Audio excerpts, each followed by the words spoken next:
갈라디아서 4장 12절부터 15절 말씀을 교독하겠습니다. 형제들아, 내가 너희와 같이 되었은즉 너희도 나와 같이 되기를 구하노라. 너희가 내게 해롭게 하지 아니하였느니라. 내가 처음에 육체의 약함으로 말미암아 너희에게 복음을 전한 것을 너희가 아는 바라. 너희를 시험하는 것이 내 육체에 있으되 이것을 너희가 업신여기지도 아니하며 버리지도 아니하고 오직 나를 하나님의 천사와 같이 또는 그리스도 예수와 같이 영접하였도다. 너희의 복이 지금 어디 있느냐? 내가 너희에게 증언하노니 너희가 할 수만 있었더라면 너희의 눈이라도 빼어 나에게 주었으리라. 아멘. 할렐루야. 아멘. 초등학교에서 아이들이 시험을 본 그런 것이 이렇게 인터넷 유머에 올라온 것을 봤습니다. 이런 문제였습니다. 옆집 아주머니가 사탕을 주었습니다. 뭐라고 인사해야 될까요? 5글자 이렇게 돼 있었습니다. 뭐라고 인사해야 되죠? 네. 이 아이의 답이 뭐였냐면 뭘 그런 걸 다. 이게 답이었습니다. 네. 만류인력의 법칙을 발견한 사람은 그것의 답을 뭐라고 적었냐면 죽었다 이렇게 적었습니다. 옛날에는 밥을 지을 때 무엇으로 뗄감을 사용했습니까? 이렇게 문제가 나왔어요. 그랬더니 아이가 LPG 가스라고 적었습니다. 그 아이가 본 것은 그거죠. LPG 가스였죠. 산에서 밥을 지어 먹으면 안 되는 까닭을 쓰시오. 산에서 왜 밥을 지어 먹으면 안 됩니까? 네. 아이가 뭐라고 썼냐면 거지로 오해받을까봐 이렇게 썼습니다. 참 그 아이다운 또 그런 대답이죠. 어른이나 아이들이나 가장 싫어하고 피하고 싶은 것이 있다고 한다면 그건 아마 시험일 것입니다. 시험 좋아하는 사람도 있습니까? 난 시험이 너무너무 좋다. 시험이 너무너무 기다려야 된다. 이런 분이 계십니까? 아마 그런 사람 없을 겁니다. 근데 반대로 또 그러면 시험을 아주 없으면 된다 라고 또 말할 수 있을까요? 또 그건 또 아니죠. 그러니까 시험은 필요하지만 또 기쁜 것은 아닌 것. 이게 바로 시험이다라는 겁니다. 우리가 살아가다 보면 여러 가지 종류의 시험들을 만나게 됩니다. 물질로 인한 시험도 있고요. 질병으로 인한 시험도 있고 어떤 때는 사람으로 인해서 오는 시험도 있고 개인적으로 또 가정적으로 교회적으로 심지어는 나라적으로도 시험이 오기도 합니다. 신앙생활도 마찬가지입니다. 여러분 이 땅에 시험이 없는 신앙생활은 없습니다. 그런데 우리가 어떻게 이 시험에 잘 빠지지 않고 또 시험에 들었어도 잘 승리할 수 있는 비결이 무엇일까? 오늘 이것을 살펴보므로 함께 은혜를 나누려고 합니다. 이렇게 가만히 보면은요, 시험에 잘 드는 성도들이 있습니다. 그러니까 이 시험이 끝나면 또 이 시험에 빠지고, 또 이 시험이 끝나면 또 이 시험에 빠지고, 시험에 잘 드는 성도가 있어요. 그냥 조금만 좀 하면 감기가 걸리고 막 이러는 것처럼 시험도 마찬가지예요. 그러니까 그런 사람들 보면 시험에 안 들 것 같은데도 시험에 드는 거예요. 전혀 시험거리가 아닐 것 같은데도 시험에 드는 거예요. 그러나 어떤 사람은 이건 분명히 시험에 들 것 같다라고 하는데도 시험에 안 드는 그런 성도가 있거든요. 그러니까 시험이 온다고 다 드는 게 아니다라는 거죠. 예수님께서 시험에 들게 하지 마옵시고 다만 악에서 건져달라 이렇게 기도하라고 가르쳐 주셨어요. 그러니까 시험에 들게 하지 말아달라 이 말은 시험이 드는 게 좋은 것은 아니다라는 겁니다. 성경에 시험이 없을 수는 없다고 했습니다. 하나님도 시험하셨어요. 아브라함을 시험하셨고 이스라엘 민족을 시험하셨고 예수님도 시험을 당하셨습니다. 근데 시험이라고 하는 것은요, 특별할 때 한두 번 당하는 거지 날마다 시험에 빠진다? 이건 잘못된 것입니다. 그러니까 하나님께서 우리를 시험하는 것은 목적이 있어요. 우리가 하나님을 정말 사랑하는가? 정말 하나님을 믿는가? 정말 하나님 앞에 순종하는가? 이것을 하나님이 우리를 시험하십니다. 그래서 이 시험에 우리가 합격하면 큰 축복들이 우리에게 임하게 됩니다. 그런데 시험에 빠져서 시험에 넘어가고 지는 사람들이 있어요. 시험에 빠지면 어떻게 됩니까? 벌써 얼굴이 달라집니다. 얼굴이 어두워지고요. 그리고 마음속에 불평과 원망이 생기고, 그리고 시험에 빠지면 하나님도 멀어지게 되고, 하나님과 멀어지다 보면 자연적으로 세상과 가까워지게 됩니다. 이게 시험에 빠진 사람들의 모습인 거예요. 그래서 분명히 우리가 기억해야 될 것은 시험에 들지 말아야 되고, 만약에 시험에 들면 이겨야 된다는 것입니다. 시험에 들고 시험에 이기지 못해서 시험 중에 살아가는 성도들은 건강한 신앙생활이나 능력 있는 신앙생활을 할 수가 없습니다. 입학시험도 그렇잖아요. 여러분, 한 번에 딱 붙어야지. 재수하고 삼수하고 막 이러면 힘들잖아요. 벌써 운전면허 시험도 한 번에 딱 붙으면 좋은데 몇 번씩 떨어져가지고, 제가 이전에 있었던 그 교회에 그때 전도사님이 운전면허 시험을 봤는데 얼마나 많이 떨어졌는지. 머리도 그렇게 나쁘지도 않은데 운전면허 가면 떨어지는. 나중에는 이 용지, 우표 같은 거 있잖아요. 붙여야 되는 거. 붙일 데가 없어가지고 그렇게 했다가 나중에 붙으니까 얼마나 좋아하는지요. 예수 믿고 구원받은 거 다음으로 기쁘더라는 겁니다. 시험에 합격하면 그렇게 기쁘죠. 여러분, 우리는 시험에 이기는 우리 모두가 되기를 축원합니다. 자, 오늘 본문을 먼저 간단히 소개하면 이렇습니다. 사람에게 누구나 다 약점이 있듯이 사도 바울에게도 약점이 있었습니다. 그래가지고 바울이 뭐라고 말하냐면, 너희가 시험당할 만한 것이 내게 있다 라고 이야기합니다. 자, 우리 14절 같이 한번 읽겠습니다. 시작. 너희를 시험하는 것이 내 육체에 있을 때 이것을 너희가 없이 여기지도 아니하며 버리지도 아니하고 오직 나를 하나님의 천사와 같이 또는 그리스도 예수와 같이 영접하였도다. 시험 들 만한 게 있는데 시험에 안 든다는 거예요.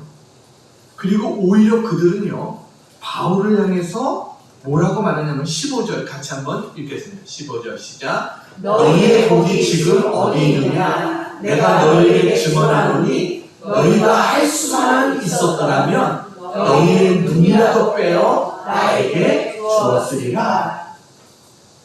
그러니까 바울은요, 고린도후서 12장 7절에 보면 자기에게는 육체의 가시가 있다. 한번 보여주세요. 거기 보면은 내가 처음에 육체의 여기 아니네요. 제가 됐습니다. 그 사도 바울이 내게는 육체의 가시가 있다. 이런 이야기를 바울이 했어요. 그런데 그것이 어떤 가시였냐면 육체의 약함이었습니다. 그래서 오늘도 13절에 보면, 자, 13절. 내가 처음에 육체의 약함으로 말미암아 너희에게 복음을 전하는 것을 너희가 아는다라. 바울은 몸에 약점이 있었어요. 약한 곳이 있었습니다. 이것을 어떤 사람은 간질이 있었다라고 말하는 사람도 있고요. 어떤 사람은 눈이 괜찮았다. 이렇게 이야기하는 사람들도 있었습니다. 그래서 오늘 성경 보니까 그 갈라디아 교회 교인들이 눈이라도 빼주려고 했다. 자기의 눈이라도 빼주려고 했다. 이거는 바울이 얼마나 눈이 안 좋았는가라는 것을 이야기해 주는 거죠. 그런데 교인들 중에, 아니 저 사람은 하나님의 사랑하고 하는 사람 아닌가? 병든 자도 고친다고 하는 사람인데 어떻게 자기의 몸을 못 고치고 저러고 있는가? 이렇게 생각할 수가 있어요. 그런데 갈라디아 교회 교인들은 그런 시험에 들지 않았다는 거예요. 시험 당할 만한 것이 있는데도 불구하고 그들은 시험에 들지 않고 신앙생활을 잘했다. 그래서 너희의 복이 여기 있다. 이렇게 바울이 이야기를 합니다. 여러분, 시험 안 될 만한 곳에도 시험 드는 사람들이 얼마나 많습니까? 가정에서도 교회에서도 마찬가지입니다. 그러니까 지나고 나서 보면 화내지 않아도 될 일인데 화내고, 괜히 주님 떠나서는 안 되는데 주님 떠나고, 그리고 다 이렇게 시험 드는 거. 왜 그렇게 시험 들까요? 내가 약해서. 그 문제는 나에게 있는 것이었어요. 그래서 여러분, 오늘 저는 시험을 면하자라는 게 아닙니다. 필요한 시험이 왔을 때는 하나님의 도움으로 이겨내고, 그리고 쓸데없는 시험까지 들어서, 그래서 우리가 한평생 어려운 가운데 살아서는 안 된다라는 거예요. 받지 않아도 될 시험을 받을 필요는 없다. 시험이 왔을 때는 이기면 되는 거죠. 그래서 오늘 우리가 시험에 들지 않고 사는 길이 뭔가, 오늘 이것을 통해서 함께 은혜를 나누면, 첫 번째 같이 한번 읽겠습니다. 시작. 겸손한 마음으로 살면 시험에 들지 않습니다. 어떤 마음으로 살면요? 겸손한 마음으로 살면 시험에 들지 않습니다. 아담과 하와가 선악과를 따먹은 이유도 교만해졌기 때문에 따먹은 겁니다. 하와는요, 창세기 3장 5절 같이 한번 읽겠습니다. 시작. 너희가 그것을 먹는 날에는 너희 눈이 밝아져 하나님같이 되어. 여러분, 뱀은요 하와를 저렇게 유혹했어요. 너 이거 먹으면 하나님같이 돼. 그래서 하나님같이 되고자 하는 마음, 이게 뭘까요? 이게 교만입니다. 교만하면 시험이 찾아옵니다. 왜 사람들이 시험에 드는지 아세요? 가만히 보면 다 내가 잘났기 때문에 그렇습니다. 내가 잘났기 때문에 시험에 드는 거예요. 사람이 그래서 자존심이 강하면 마음 상할 일이 많습니다. 근데 마음이 낮아지면 웬만한 일에 시험에 들지 않습니다. 이 조선 초에 문신으로 좌회전까지 오른 맹사성이라고 하는 분 있습니다. 초원 아파트에서 조금만 더 가면 맹사성 고택이 있죠. 이 맹사성, 이분이 19살 나이에 장원급제를 했습니다. 그래가지고 20살에 경기도 파주의 군수로 그가 임명을 받게 됩니다. 그러니까 어린 나이에 그렇게 군수의 자리까지 오르니까 그야말로 자만심으로 꽉 차 있었죠. 그러다 어느 날 그가 한 스님을 찾아갑니다.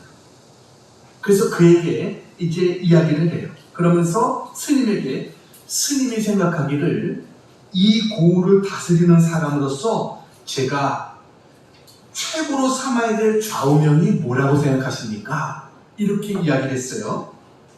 그러자 스님이 그건 어렵지 않습니다. 나쁜 일 하지 않고 착한 일 많이 베풀면 됩니다. 자, 이렇게 대답을 했어요.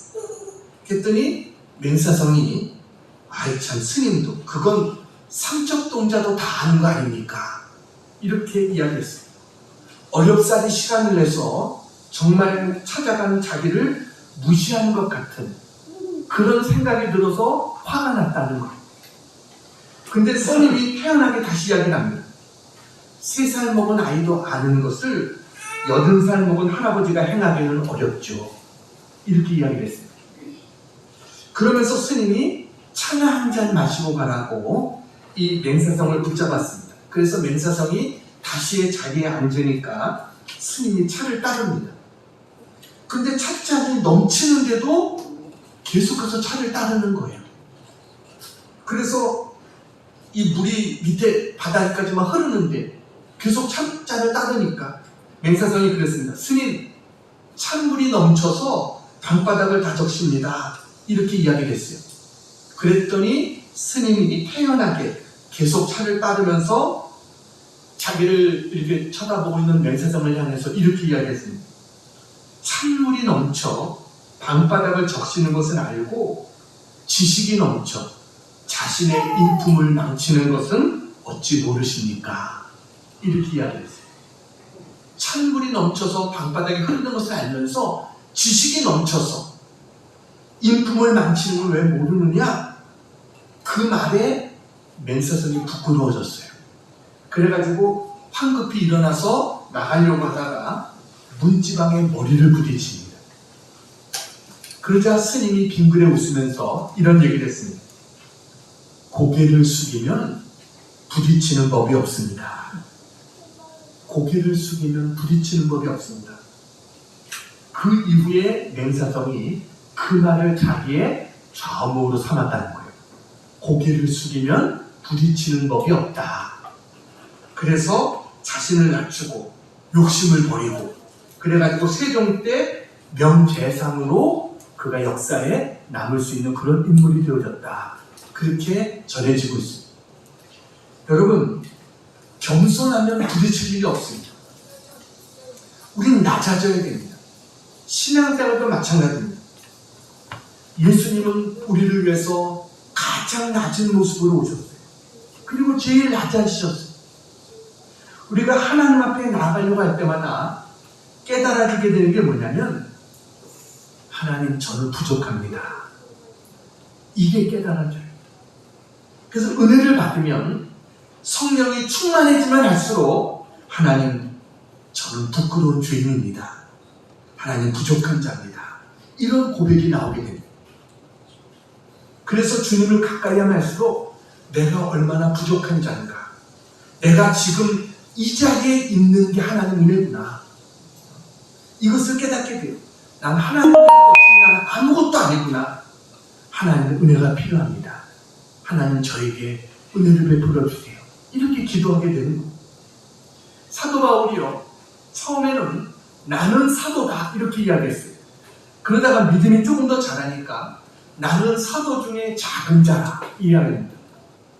그러다가 나중에는 나는 성도 중에 작은 자라 이렇게 고백하다가 마지막에 뭐라고 고백해요? 나는 죄인 중에 괴수라. 이게 그의 고백이었어요. 그런 마음으로 살다 보니까 시험이 안 드는 겁니다. 갈라디아 교회 교인들도 마찬가지입니다. 내가 부족한 자인데, 내가 이 주의 사도를 보고 내가 무슨 말 할 수 있을 것인가? 내가 저 사람이 잘했다 못했다, 부족하다 안 부족하다 내가 말할 수 있는 그러한 자인가? 이런 부족한 우리들을 향해서 와서 말씀을 증거해 주는데 얼마나 감사한가? 이러면서 갈라디아 교회 교인들이 시험에 들지 않았다는 거죠.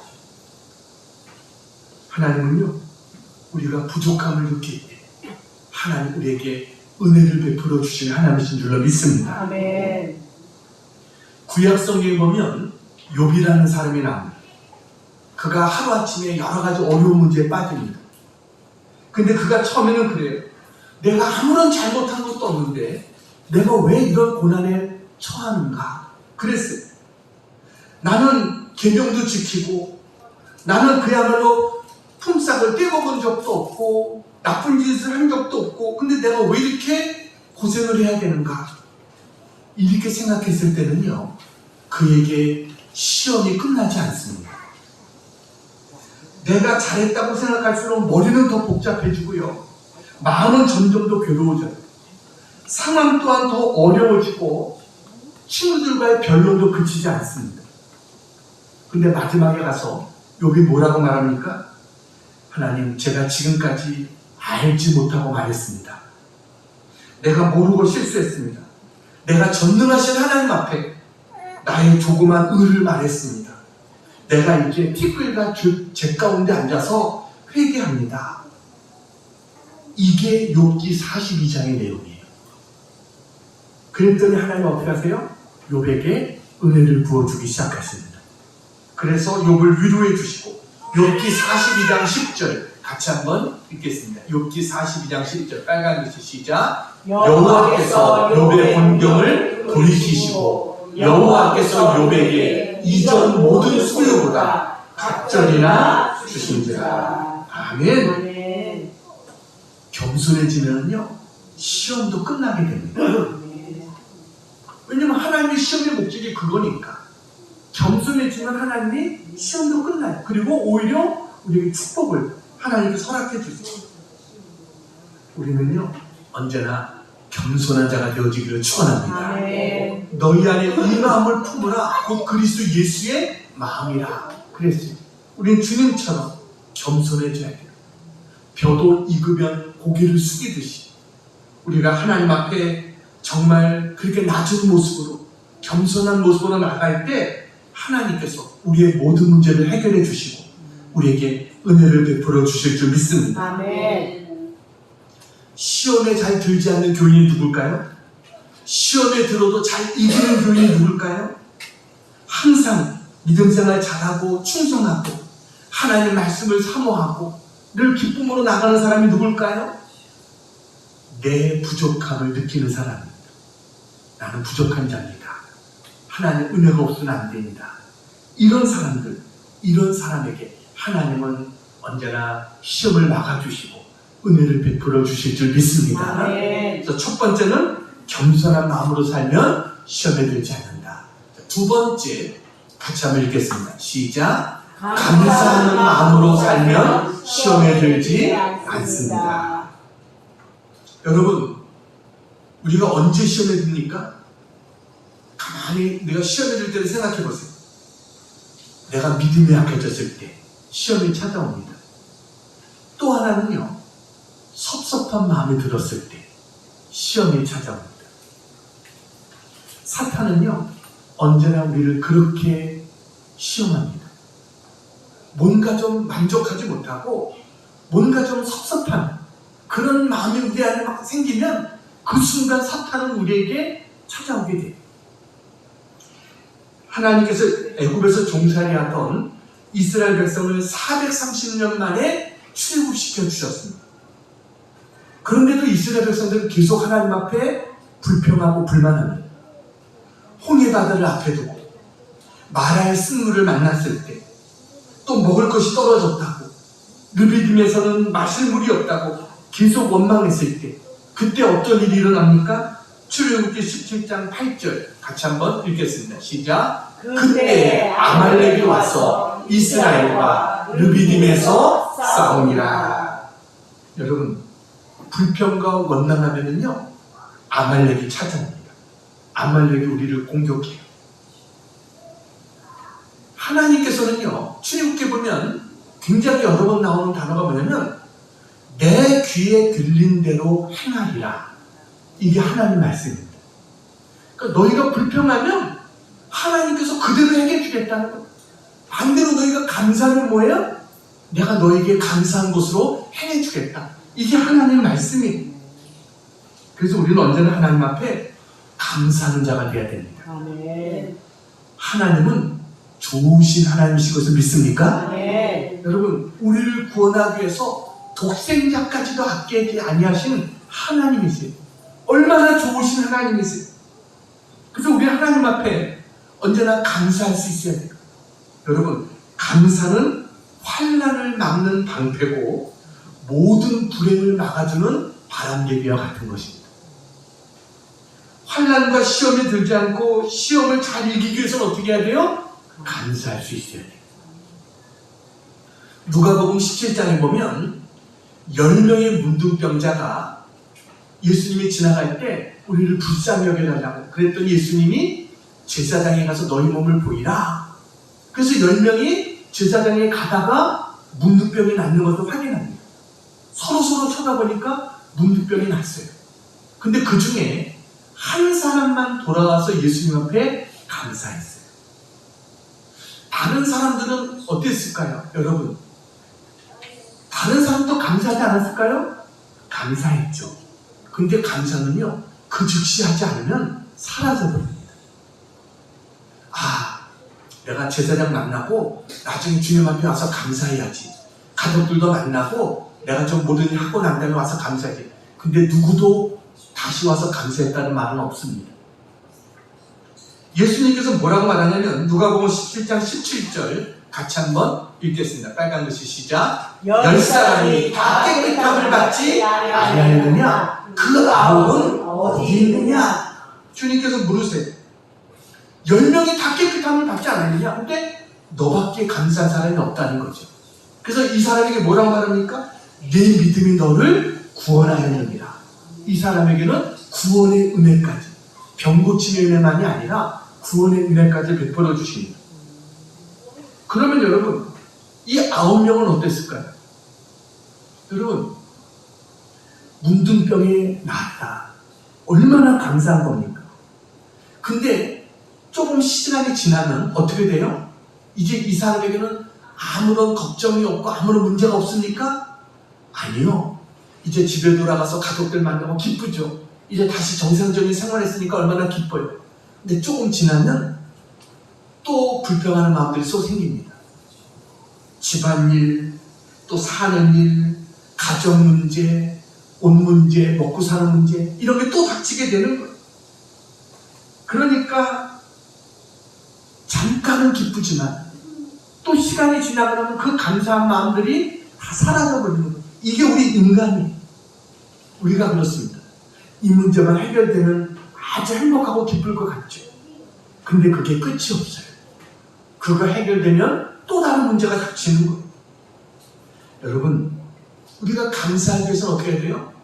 그 문제를 크게 볼 줄 알아야 돼요. 주님이 나의 이 문제를 해결해 주셨는데 그때 진짜 감사한 마음이 생기는 거예요. 여러분, 이 문둥병으로 고침받는 이 사람, 야, 내가 어떻게 하나님의 은혜로 이 문둥병에서 내가 나올 수 있었을까? 이걸 생각하면 너무 감사한 거예요. 다른 문제는 별로 중요한 게 아니에요. 그러니까 그 사람은 예수님께 다시 달려갔어요. 주님 감사합니다. 왜냐하면 그것보다 더 중요한 게 어디 있겠어요? 우리는 어떻습니까? 예수 믿고 구원받은 것보다 더 큰 문제가 어디 있겠어요? 이것보다 더 감사한 것이 어디 있겠어요? 근데 그 감사의 마음은 다 잃어버리지 않았는지, 세상에 조그만 문제만 닥쳐도 원망하고 불평하고 낙심하는 그러한 모습이 우리의 모습은 아니었는지 우리 스스로를 생각해 봐요. 여러분, 아무리 100만 가지 다 좋은 것 있어도 구원받지 못했다면 그게 무슨 소용이 있겠어요? 하나님이 우리를 구원해 준 은혜, 이것과는 세상의 어떤 것과도 비교할 수 없는 줄로 믿습니다. 우리는 만일이 있어도 다 감사할 수 없는 자들이에요. 하나님 앞에 언제나 감사한 마음으로 나가는 우리 모두가 되어주기를 축원합니다.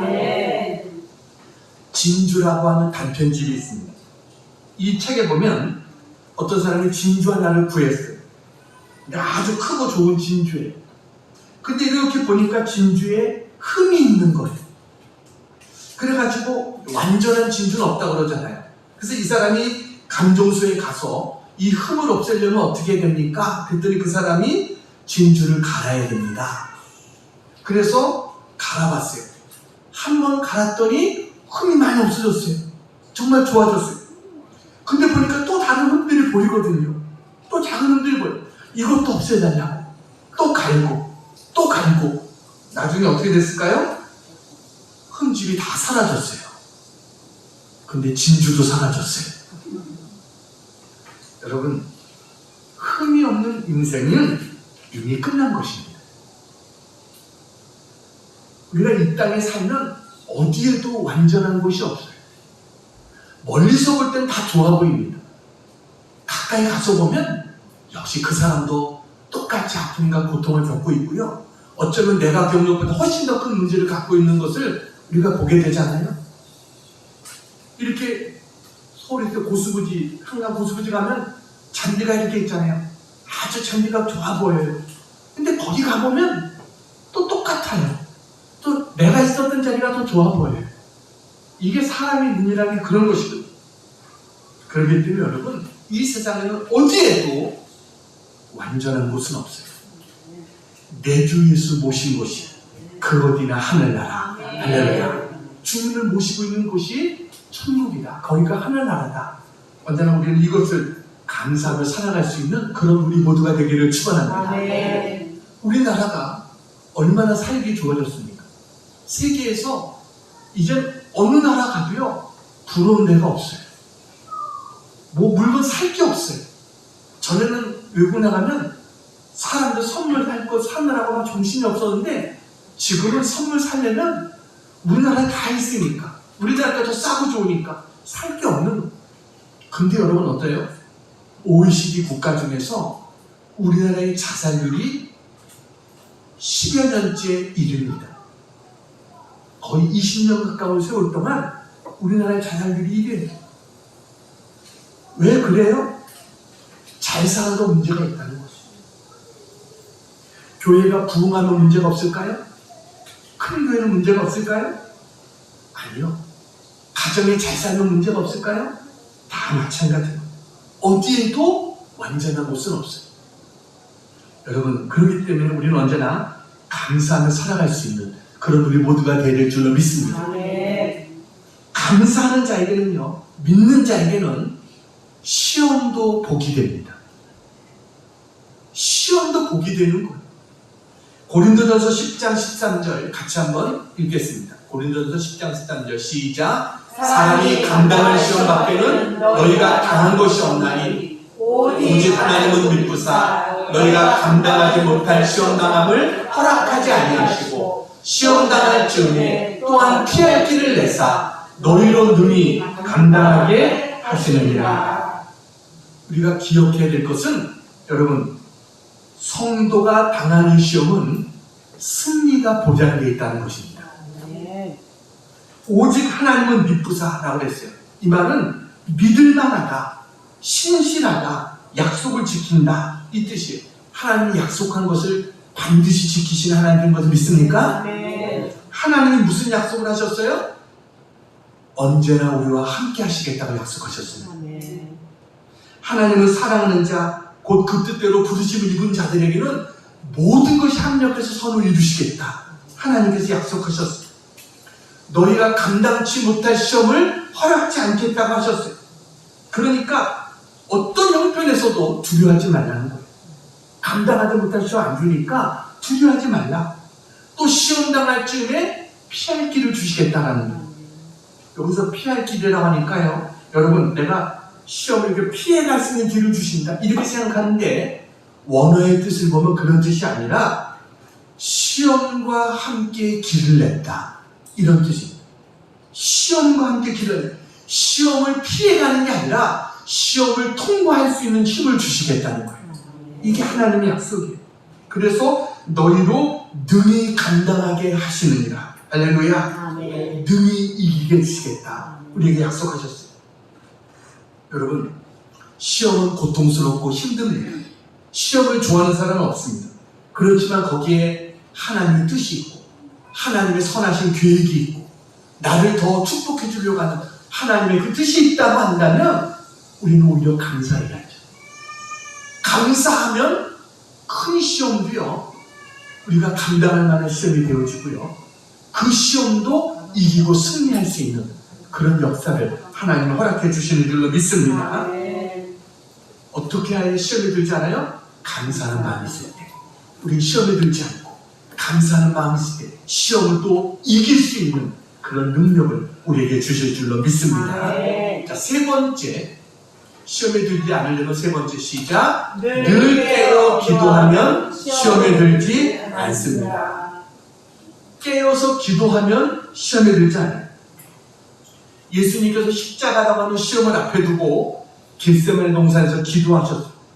그러면서 베드로와 요한과 야고보에게 너희도 여기서 나와 함께 깨어서 기도해달라 주님이 부탁하십니다. 그런데 제자들은 기도하지 않고 자고 있었어요. 마태복음 26장 40절 41절 같이 한번 읽겠습니다. 시작. 제자들에게 오사 그 자는 것을 보시고 베드로에게 말씀하시되 너희가 나와 함께 한 시간도 이렇게 깨어 있을 수 없더냐. 시험에 들지 않게 깨어 기도하라. 시험에 들지 않게 어떻게 하라고요? 깨어서 기도하라, 이렇게 말해요. 베드로는요, 주님이 몇 번씩 깨워주는데도 계속 잠자고 있다가 결국 예수님을 3번이나 부인하는 그런 시험에 빠지게 되잖아요. 다니엘은요, 어려서부터 기도하는 사람이었습니다. 그런 다니엘에게도 시험이 찾아왔습니다. 왕이 30일 동안 왕 외에 어떤 신에게도 기도하면 사자굴에 넣는다. 이런 법령에 왕이 도장을 찍었어요. 근데 다니엘이 그것을 알면서도 하나님 앞에 똑같이 기도합니다. 그래서 사자굴에 던져줍니다. 굶주린 사자가 그를 삼킬 것처럼 보였어요. 근데 하나님은 어떻게 했어요? 사자의 입을 막아주셨어요. 나중에 다리오 왕이 와서 오히려 회개하면서 다니엘아 나오라 이러면서 다니엘을 끌어올리고 다니엘을 더 높여주고 다니엘을 모함했던 사람들을 사자의 밥이 되게 하는 이런 역사를 하나님께서 허락해 주십니다. 시험에 들지 않게 깨어있어 기도하면 하나님이 시험을 이길 수 있는 은혜를 주시는 줄 믿습니다. 아멘. 야고보서 5장 13절 같이 한번 읽겠습니다. 야고보서 5장 13절 시작. 너희 중에 고난당하는 자가 있느냐? 그는 기도할 것이요. 고난당하면 어떻게 하라고요? 기도하라. 우리에게 말씀하십니다. 여러분의 인생은 기도에 달려 있습니다. 기도로 여러분의 인생이 새로워집니다. 기도하면 하나님이 시험을 막아주시고 기도하면 시험이 와도 시험 중에 있어도 승리할 수 있는 은혜를 베풀어 주시는 줄로 믿습니다.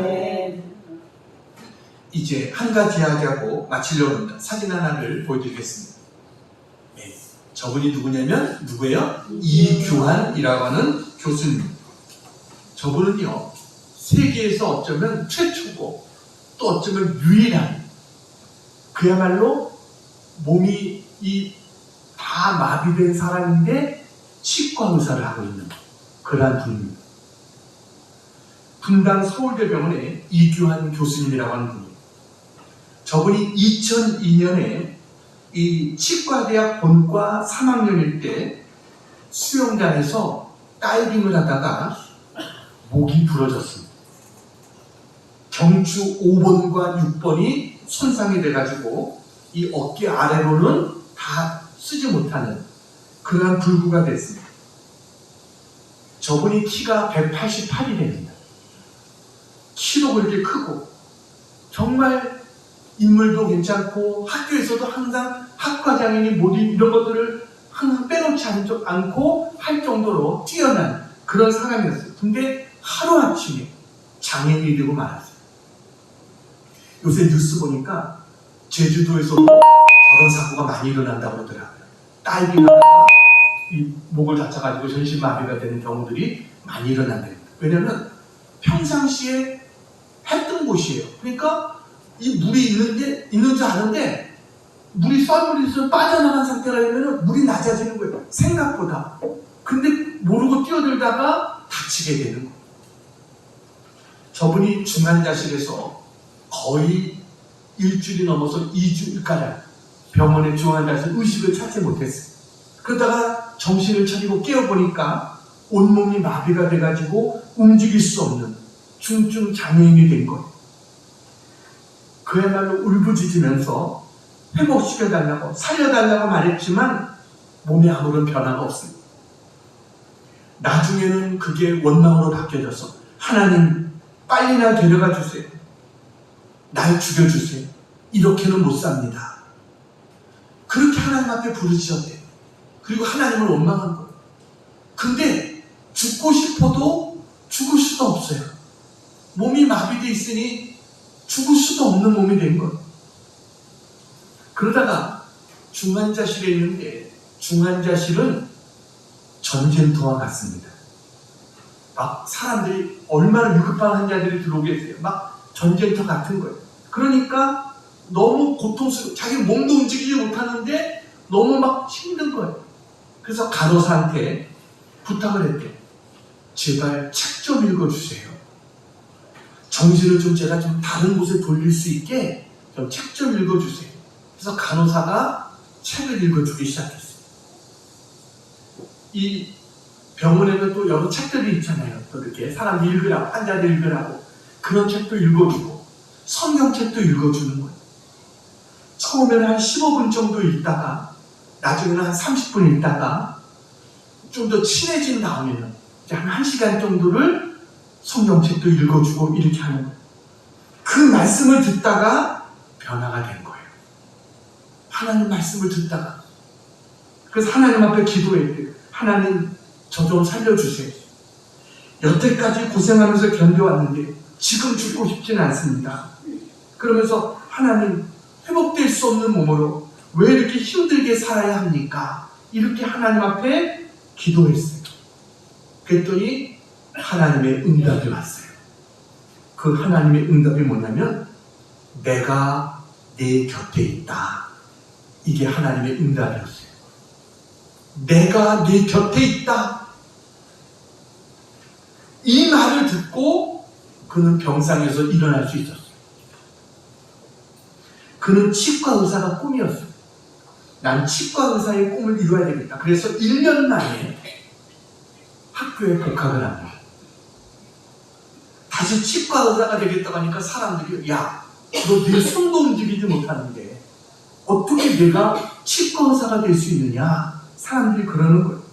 그러면서 차라리 법조인이 되라. 그러니까 법조인은 이렇게 말만 하면 되니까 법조인은 그렇게 된 사람들이 있어요. 그렇게 하는 사람들이 있다는 거예요. 근데 이 사람은요, 아무리 생각해도 자기는 치과 의사가 자기는 꼭 하고 싶었던 거예요. 그래가지고요, 손을 제대로 못 쓰니까 손을 고정하는 장치를 손가락 사이에 만들었어요. 그래가지고 손가락 사이에 꼈어요. 그리고 수만 번의 연습을 하는 거예요. 다른 사람보다 최소한 10배 이상은 더 연습을 했어야 됐다는 거예요. 나중에는 눈을 감고도 할 수 있을 정도로 연습을 했대요. 그랬더니 치과 의사로서 해야 될 수 있는 진료들을 감당할 수 있게 됐다는 거예요. 그래가지고 대학원 과정을 마치고 2010년도에 예방치과 박사학위를 취득했어요. 근데 공부를 하는데 얼마나 힘들겠어요. 여러분, 얼마나 열심히 공부를 했냐면 휠체어에 앉았다가 기절할 정도로 그렇게 열심히 했대요. 그리고 계속해서 이 밑은 감각이 없잖아요. 그러다 보니까 폐혈증이 왔어요. 이 엉덩이에 욕창이 생긴 거예요. 근데 그게 주먹만한 욕창이 생겼다는 거예요. 그래서 병원에서는 당장 엎드려야 된다. 당장 당신 아무것도 하지 않고 당장 엎드려 있어야만 한다. 이렇게 이야기했는데도 학과 교수님한테 한 달 후에 방학이니까 방학 때까지만 제가 공부하고 시험을 볼 수 있도록 해주십시오. 그렇게 요청을 해가지고 이 치과 의사가 될 수 있었던 거예요. 그런데 병원에 취직을 하려고 이력서를 내잖아요. 받아줄까요? 받아주는 병원이 없는 거예요. 100군데를 넘게 냈어요. 근데도 아무도 이 사람을 치과 의사로 써주는 데가 없어요. 그러다가 분당 서울대병원에서 그래도 그 병원이 어떤 실력을 보고 사람을 뽑는 거예요. 그래가지고 병원장 앞에서 직접 테스트를 했어요. 이 사람이 치과 의사를 할 수 있나 없나 직접 테스트를 해가지고 거기에 의사가 분당 이 서울대병원의 치과의 의사로서 일할 수 있게 됐어요. 정말 그런 병원은 칭찬해줘야 돼요. 근데 처음에 진료를 하는데 어떤 할아버지가 이 치과로 딱 왔는데 자기를 진료하는 의사가 다음 사진을 보여주세요. 다음 사진. 저렇게 휠체어에 앉아있고 손가락 못 끼고 이렇게 하니까 이분이 그러더래요. 아니 병신이 진료하게? 이 병신 뭐야? 내가 이 병신한테 치료받으려고 이 병원에 왔어? 이러고 나가버렸어요.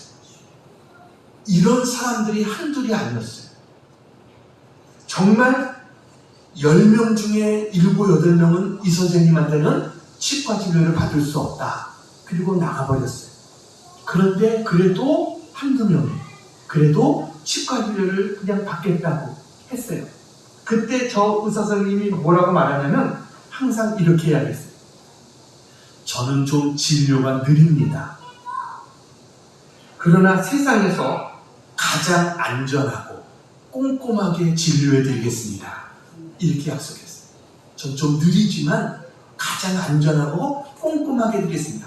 이렇게 6개월이 지나니까 이제 사람들이 난 저 선생님한테 하겠다. 이런 사람들이 생기기 시작하더라는 거예요. 그래가지고 지금 이분은 경기도에서 주최한 19회 으뜸 장애인상 제40일의 장애인의 날을 맞이해서 대통령상인 올해의 장애인상 2019년 보건복지부 치과의사협회 스마일 재단 등이 주관한 스마일 봉사상에서 보건복지부 장관상을 수상하기도 했어요. 그는 이런 고백을 합니다. 저는 하루만 살려고 노력합니다. 하루만 살려고 노력하는, 하루를 살다 보면 좋은 일도 있고 좋지 못한 일도 있죠. 근데 가만히 생각해 보니까 그런 모든 것들이 결국 다 한순간이더라 라는 거예요. 나는 하루만 삽니다. 이런 얘기를 합니다. 그러면서 제 삶의 이정표는 어제보다 조금만 더 따뜻한 사람이 되자. 이게 자기의 삶의 좌우입니다. 어제보다 조금만 더 따뜻한 사람이 되자. 그래서 자기는 하나님 부르실 때까지 절실한 심정으로 노력해야 된다는 거예요. 의사로서 최신 지식과 스킬도 중요하지만 성도로서 가장 중요한 것은 따뜻한 사람이 되는 것이라고 생각합니다. 이렇게 이야기했어요. 그래서 어제보다 조금만 더, 많이도 아니고요, 조금만 더 따뜻하게 환자를 대하려고 합니다. 이게 이분의 고백이에요. 그러면서 자기도 사실 다치기 전에는 자기밖에 몰랐다는 거예요. 근데 이제 이렇게 자기가 환자가 되고 나서 보니까 이제는 다른 환자들이 보이더래요. 다른 사람들이 보이게 되고, 그리고 하나님 앞에 점수를 주게 되더라. 이런 고백을 이분이 이야기를 했습니다.